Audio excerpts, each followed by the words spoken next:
Quotation போடுறோம், அப்புறம் இன்வாய்ஸாவும் எடுத்துக்கிறோம், டாக்ஸ் பில்லாவும் போட்டுக்கிறோம்.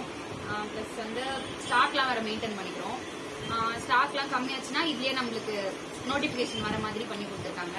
ப்ளஸ் அப்புறம் ஜிஎஸ்டி நம்பர்லாம் போட்டு பில் இன்வாய்ஸ் அதுலேயே சேவ் பண்ணுறதுக்கும் பண்ணி கொடுத்துருக்காங்க. ப்ளஸ் எந்த ஹெல்ப்னாலுமே ஏதாவது தெரியல, ஏதாவது இஷ்யூஸ்னா அவங்கள காண்டாக்ட் பண்ணா அவங்க இதுல ஏதாவது ஃபால்ட்னா பண்ணி கொடுப்பாங்க. அப்புறம் நிறைய ஹெல்ப் பண்றாங்க இந்த அண்ணா தான். எனக்கு இப்ப நான் நிறைய பிடிஎஃப்லாம் ஏதாவது இப்ப பிரைஸ் லிஸ்டோ அந்த மாதிரி ஏதாவது பிடிஎஃப்லாம் எடுக்கணும்னா இதுலயே நான் பிரிண்ட் அவுட் ஆகும் எடுத்துக்கிறேன். அப்புறம் சேல்ஸ் வந்து இதுலயே எல்லா ஆப்ஷனுமே இருக்கு. கார்டு, கேஷ் இந்த மாதிரி நம்ம ரெகுலரா நாங்க மேனுவல் தான் ஃபாலோ பண்ணிட்டு இருந்தோம். ஆனா இப்ப நாங்க சிஸ்டம்லயே நிறைய ஃபாலோ பண்ண ஆரம்பிச்சோம். இந்த சிஸ்டம் நிறைய ஹெல்ப் பண்ணுது. பிளஸ் இவங்களும் நல்லா ஹெல்ப் பண்றாங்க. அவ்வளவுதான். Thank you. The most user friendly Optech software. India's #1 billing software.